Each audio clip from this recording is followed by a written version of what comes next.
सार सटीक से हम लोग पाठ सुन रहे थे। तत्पश्चात हम लोगों ने प्रवचन भी सुना। थोड़ी देर में भी आपकी सेवा करूंगा, अब गौर से सुनेंगे। हम लोग जो भी बैठे हैं,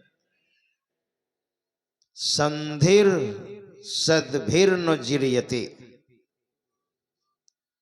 यक्ष ने महाराज युधिष्ठिर से प्रश्न किया था, किनके संपर्क में आने से उनकी संगति बेकार नहीं जाती है।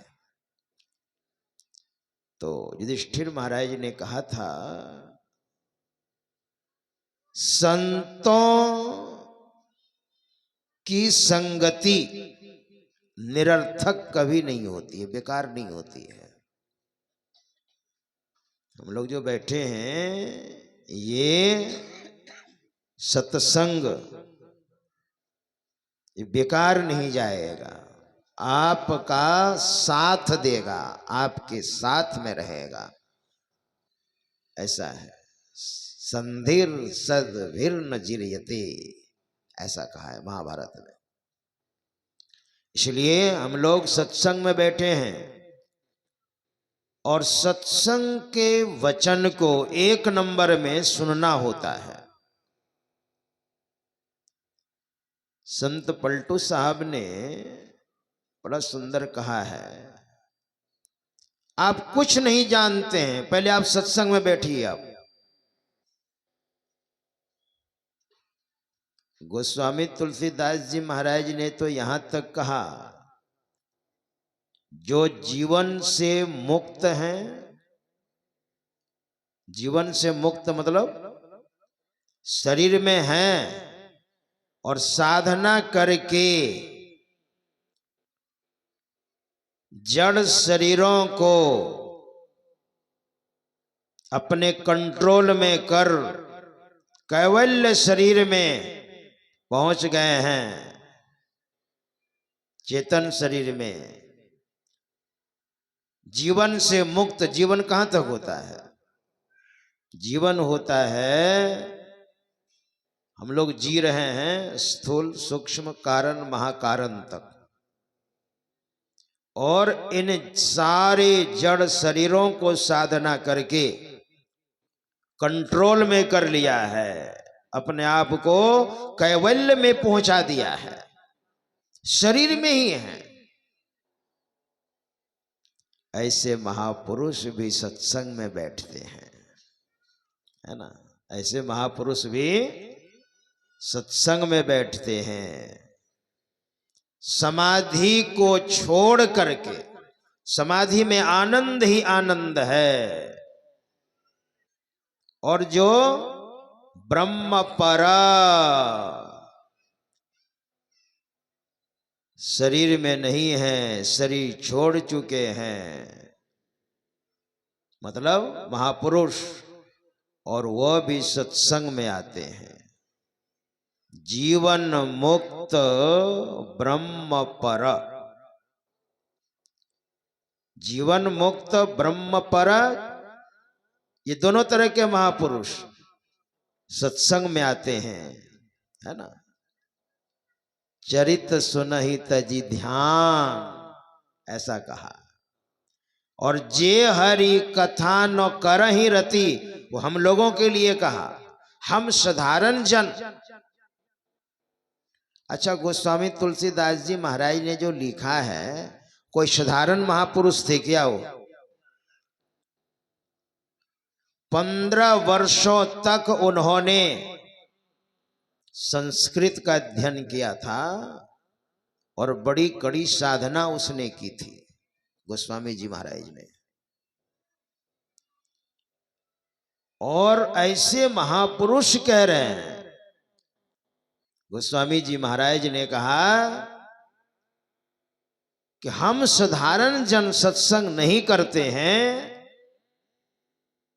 तो तिनके ही पाषाण, आपका हृदय पत्थर की तरह है, जैसे पत्थर का हृदय नहीं होता, वो तो जड़ है ना। हम साधारण जन अगर हम सत्संग नहीं कर रहे हैं तो देखिए,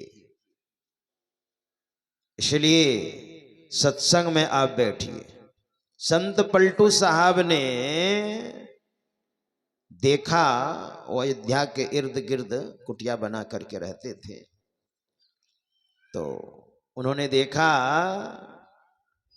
कि भगवान श्री राम के जो भक्त लोग थे ना, सब नहीं कुछ, तो सरयू नदी में प्रविष्ट होकर और भगवान श्री राम को खोजते थे कि भगवान ने पंच भौतिक शरीर का परित्याग किया है तो यहीं पर होंगे।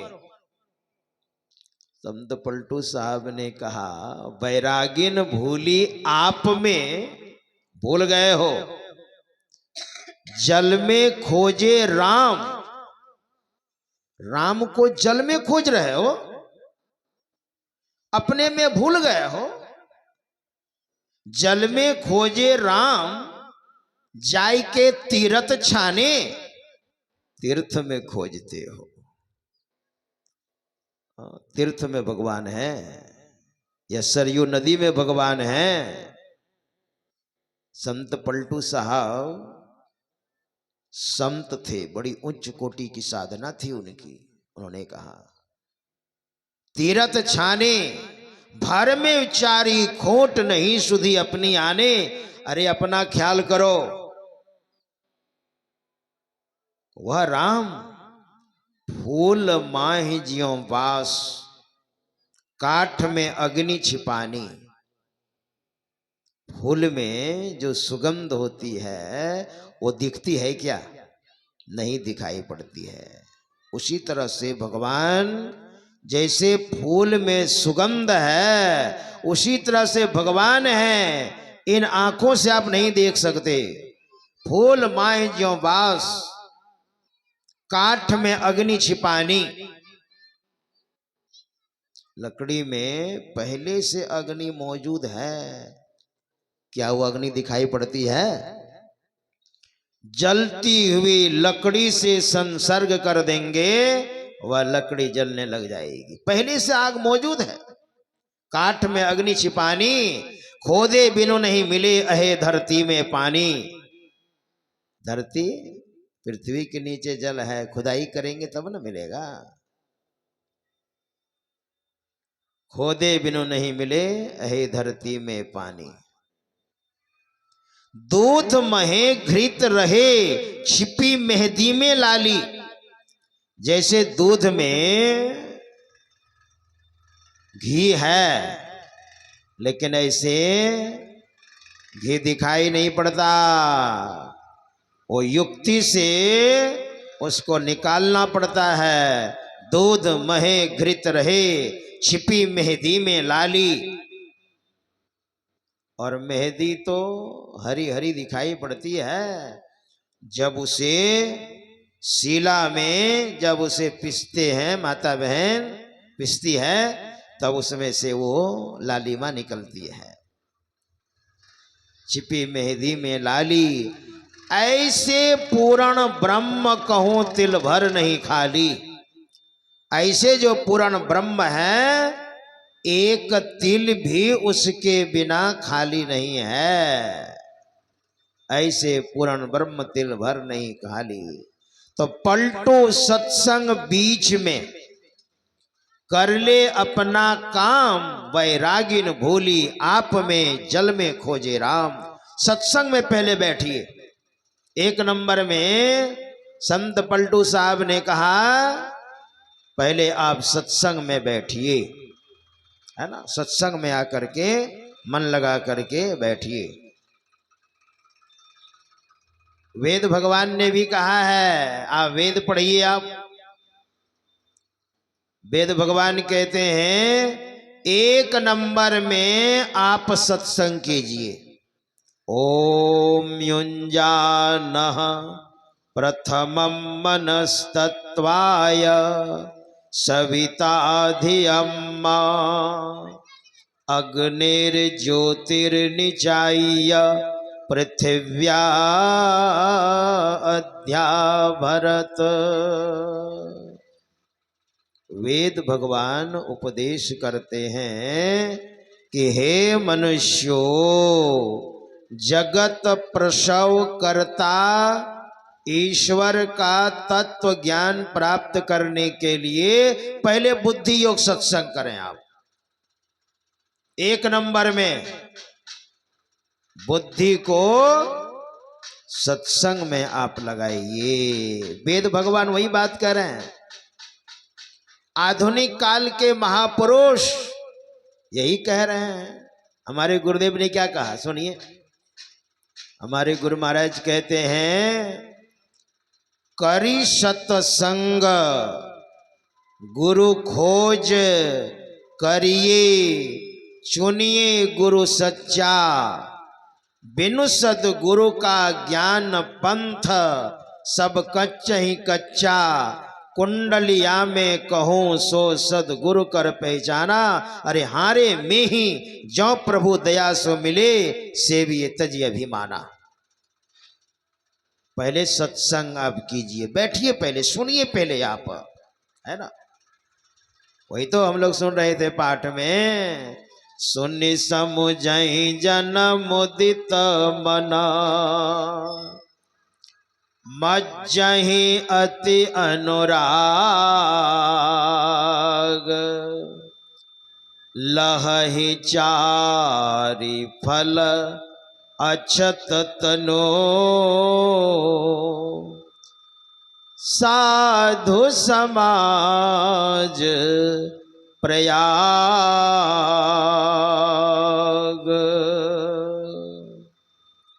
क्या करें? पहले सत्संग के वचन को मन योग पूर्वक सुनिए, सुनी, और सुनने के बाद जैसा सुनेंगे वैसा आप मनन करेंगे।